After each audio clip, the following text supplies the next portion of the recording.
حدیث پاک میں ابو بکر صدیق رضی اللہ عنہ موجود، تو انہوں نے کہا صدقت یا رسول اللہ، حضور آپ نے سچ فرمایا۔ اور ساتھ ہی صدیق اکبر فرمان عرض کرنے لگے حبب الی من الدنیا ثلاث، اللہ کے نبی 3 چیزیں مجھے بہت پسند ہیں۔ اب صدیق اکبر کی اپنی پسند ہے، مجھے بہت پسند ہے، آپ کو کیا پسند ہے؟ انہوں نے کہا مجھے سب سے پہلے النظر الی وجہ رسول اللہ، آنکھ ابو بکر کی ہو اور چہرہ حضور کا ہو، وانفاق مالی علی رسول اللہ، بس مال صدیق کا ہو، مصرف نبی کی ذات ہو، حضور کی ذات پہ مال خرچ، حضور کے بس دیتا رہوں۔ نمبر 3 وان تکون ابنتی تحت رسول اللہ، بیٹی صدیقی ہو، شوہر حضور ہو۔ یہ 3 چیزیں میری پسند ہیں، ابو بکر صدیق رضی اللہ عنہ کی پسند۔ نمبر 1 النظر الی وجہ رسول اللہ، ہر وقت حضور آپ کو دیکھتا ہی رہو، دیکھتا ہی رہو۔ یہ ابو بکر صدیق کو کتنا پسند تھا، کتنا پسند تھا، آپ ایک بات سے اندازہ لگا لیں، ایک واقعے سے جو مشہور ہے، آپ نے سنا ہے، لیکن جو میں سمجھانا چاہتا ہوں ذرا اس طرح سمجھیں۔ جب غار میں صدیق اکبر رضی اللہ تعالیٰ عنہ اور رسول اکرم صلی اللہ علیہ وسلم ہیں، یہ 2 ہیں، تیسری اللہ کی ذات ہے اور کوئی نہیں ہے۔ ثانی اثنین اذ ہما فی الغار اذ یقول لصاحبہ لا تحزن، ابو بکر صدیق اور حضور پاک 2 ہیں۔ نبی پاک صلی اللہ علیہ وسلم کا سر ہے اور صدیق اکبر کی گود ہے، حضور ابو بکر صدیق کی گود میں سر رکھ کے آرام فرما رہے، اور اس سے پہلے ابو بکر صدیق رضی اللہ تعالیٰ عنہ نے کیا کیا، اس کو بھی ذہن میں رکھیں، پھر یہ ذہن میں رکھنا، اچانک رسول اللہ صلی اللہ علیہ وسلم کی آنکھ کھلی، اور آنکھ کیسے کھلی؟ ابو بکر صدیق کی آنکھ سے آنسو گرا رسول اللہ صلی اللہ علیہ وسلم کے رخسار پہ، تو حضور کی آنکھ کھل گئی، پوچھا ابو بکر کیا ہوا، کیوں رو رہے ہو؟ کہ یا رسول اللہ میری ایڑی پہ بہت سخت تکلیف ہے۔ جب ایڑی کو دیکھا اس پر سانپ نے ڈسا تھا، اور کیسے ڈسا؟ جب صدیق اکبر پہلے غار میں گئے کہ حضور میں ذرا جگہ دیکھ لوں صاف ہے کہ نہیں، اس کے بعد آپ تشریف لائیں، صدیق اکبر گئے، پورے غار کو صاف کیا، اپنے پاس چادر تھی پھاڑا، سوراخ بند کیے، اور ایک سوراخ جو جہاں کپڑا نہیں تھا نہیں بند کر سکے، تو انہوں نے کہا حضور آپ تشریف رکھیں، میں اپنی ایڑی اس سوراخ کے آگے رکھ دیتا ہوں تاکہ یہ سوراخ بھی بند ہو جائے۔ حضرت ابو بکر صدیق رضی اللہ تعالیٰ عنہ نے وہ اپنی ایڑی کو رکھا، کیوں؟ تاکہ یہاں سے سانپ آ کر یا کوئی بچھو آ کر یا کوئی موذی چیز آ کر نبی کریم صلی اللہ علیہ وسلم کو تکلیف نہ دے، اس کے لیے آپ نے ایڑی رکھ دی۔ اب اتنی مشقت برداشت کیوں کی ہے؟ تاکہ رسول اللہ صلی اللہ علیہ وسلم کو تکلیف نہ ہو۔ ادھر آنکھ سے آنسو گرے تو رسول اکرم صلی اللہ علیہ وسلم کی آنکھ کھل گئی، تو جو ابو بکر صدیق اتنا اہتمام کر رہے ہیں تو پھر آنسو کیوں گرایا؟ اس کی وجہ یہ ہے کہ حضرت ابو بکر صدیق رضی اللہ عنہ رسول اللہ صلی اللہ علیہ وسلم کے دیدار میں اتنے مگن، اتنے مست تھے، یہ احساس نہیں ہوا کہ میری آنکھ سے نکلنے والا آنسو کہاں گرے گا۔ یہ احساس ہوتا تو کبھی آنسو نہ گرنے دیتے، کبھی تکلیف نہ پہنچنے دیتے، لیکن صدیق اکبر رضی اللہ تعالیٰ عنہ عرض کرتے ہیں النظر الی وجہ رسول اللہ، بس آنکھ ابو بکر کی ہو، چہرہ رسول اکرم صلی اللہ علیہ وسلم کا ہو۔ اب ملا ہے، دیکھ رہے ہیں، حضور پاک آرام فرما رہے، ابو بکر صدیق رضی اللہ عنہ مگن ہے اور مست ہے اپنے یار کے دیدار میں، تو اس لیے نہیں پتہ چلا، اس لیے یہ حضرت صدیق اکبر رضی اللہ عنہ کی خواہش تھی، ہر وقت حضور پاک کو دیکھتا رہوں۔ نمبر 2 انفاق و مالی علی رسول اللہ صلی اللہ علیہ وسلم، میں اپنا مال خرچ کروں رسول اللہ صلی اللہ علیہ وسلم پر۔ یہاں ایک نقطہ سمجھیں، اور یہ بڑی اہم بات ہے۔ اہم بات کیا ہے؟ ایک پیغمبر کی ذات ہے اور ایک پیغمبر کا وارث ہے۔ پیغمبر صلی اللہ علیہ وسلم کے وارث امت کے علماء ہیں، علماء حق، یہ وارث نبوت ہے۔ صدیق اکبر رضی اللہ تعالیٰ عنہ کی خواہش کیا ہے؟ لفظوں پہ غور رکھنا، انفاق و مالی علی رسول اللہ، میں رسول اللہ صلی اللہ علیہ وسلم پر مال خرچ کروں یا رسول اللہ صلی اللہ علیہ وسلم کے دین پر مال خرچ کروں؟ رسول اللہ صلی اللہ علیہ وسلم پر مال خرچ کروں، حضور پہ فدا کر دو مال، حضور پہ فدا کر دو مال۔ آج جو علماء سے تعلق رکھتے ہیں، ان کی خواہش یہ نہیں ہوتی ہم عالم پر مال خرچ کرتے ہیں، ان کی خواہش ہوتی ہے عالم کے مدرسے پر مال خرچ کریں، عالم کی مسجد پر مال خرچ کریں۔ میں پاکستان اور پاکستان سے باہر جتنا گھومتا ہوں، لوگ ہیں لیکن بہت کم ہیں۔ اگر ہمیں کوئی 1000 بندہ مدرسے کے لیے دیتا ہے تو اس میں ایک بندہ ایسا ملے گا جو یہ کہے گا یہ آپ کے لیے، ہر بندہ کہے گا مدرسے کے لیے۔ اور صدیق اکبر کی خواہش کیا ہے؟ انفاق و مالی علی رسول اللہ، اے حضور میرا پیسہ آپ کی ذات پہ خرچ ہو۔ اب یہ بتاؤ جو رسول اللہ صلی اللہ علیہ وسلم کی ذات کے پاس مال آئے گا وہ خرچ کہاں ہونے؟ دین پر۔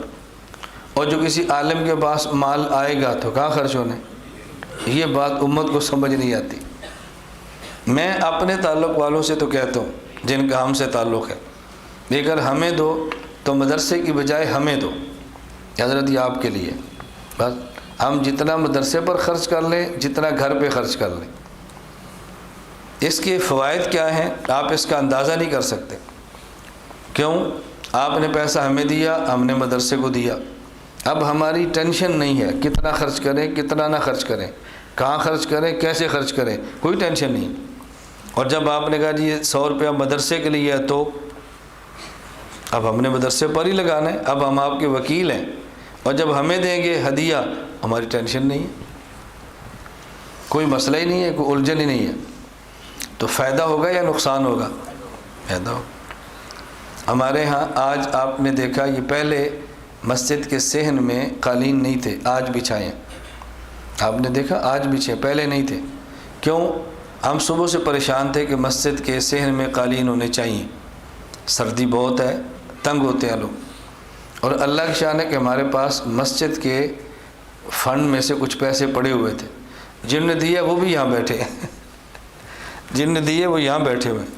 ان نے مجھے کچھ مہینے پہلے پیسے دیے تھے مسجد کے لیے، 1,33,000 غالباً، کچھ اوپر نیچے مجھے اب یاد نہیں ہے۔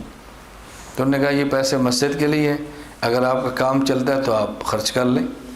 تو ہم نے وہ پیسے مسجد والے کی لگائے اور رکھ لی، جب آئیں گے تو مسجد کو دیں گے۔ اب آئے تو ہم نے مسجد میں رکھ لیے۔ اب اس ہم 1,33,000 کو کہیں خرچ نہیں کر سکتے کہ وہ پابند ہے نا کہ مسجد کے رکھے ہوئے تھے۔ تو اللہ کی شان یہ ہے کہ ان پیسوں سے قالین بھی آج پہلی بار آیا ہے، اور جن نے ہمیں پیسے دیے تھے ہمارے مرکز میں بھی آج پہلی بار آئے وہ کون ہے میں آپ کو نہیں بتاؤں گا، وہ بیٹھے ہوئے پہلی بار یہ ہے، یہ ان کی آمد پر یہ قالین بچھے، ان کے پیسے تھے دیے تھے مجھے۔ ہمارے بڑے اچھے دوست ہیں، کراچی کے ہیں، بڑی محبت کرتے ہیں ہم سے۔ تو انہوں نے کہا جی یہ مولانا ہم نے دی ہے مسجد کے لیے، لیکن میں صرف کہہ لوں کہ اچھا کیا، ہمارے پاس پڑے رہے، آج ہم نے خرچ کر دی۔ صبح مجھے ساتھی کہہ رہے تھے ضرورت بہت ہے کہ ہماری مسجد میں UPS کام نہیں کرتا، کیوں؟ بیٹری نہیں ہے۔ میں نے کہا بیٹری تو لے کر دی تھی، کہا جی وہ ادھر چلی گئی ہے درسگاہ تخصص کی میں، اب بیٹری نہیں ہے۔ کتنے کی آتی ہے؟ اتنے کی۔ باہر صفحے چٹائیاں، میں نے کہا چٹائیاں نہیں، یہ اللہ کا گھر ہے، یہاں چٹائیاں نہیں چلیں گی، یہاں قالین چلیں گے۔ یہ دیکھو یہ فانوس یہاں پر ہے، ہمارے گھر میں نہیں ہے۔ یہ لائٹنگ مسجد میں ہے، ہمارے گھر میں نہیں ہے۔ یہ شیشے کے دروازے اور پردے مسجد میں، ہمارے گھر میں نہیں ہے۔ اپنے گھر سے زیادہ اللہ کے گھر کو خوبصورت بنانا چاہیے۔ میں مدینہ منورہ سے مکہ مکرمہ جا رہا تھا تو راستے میں مسجد ہے جہاں نماز پڑھتے ہیں، مجھے اب وہ جملہ تو عربی یاد نہیں ہے کیونکہ میں نے خیال نہیں کیا میں یاد رکھ لوں۔ چھوٹے سٹیکر لگے، اس سٹیکر پہ یہ تھا کہ اللہ کے گھر کو کم از کم اپنے گھر سے اچھا بناؤ، اللہ کے گھر کو کم از کم اپنے گھر سے اچھا بناؤ۔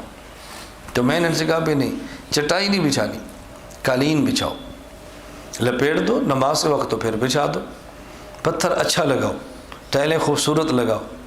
تو پیسے، میں نے کہا پیسوں کی فکر نہ کرو۔ ان کا خیال یہ تھا کہ استاد جی باہر ملکوں کا سفر کر کے ہیں تو نوٹ خوب لائے ہیں۔ میں نے کہا نہیں، وہ پاکستان کے ہی ہیں، باہر کے نہیں ہیں، اب لگاؤ۔ بیٹری بھی آ گئی، نہیں تو کل آ جائے گی، قالین بھی بچ گئے ہیں۔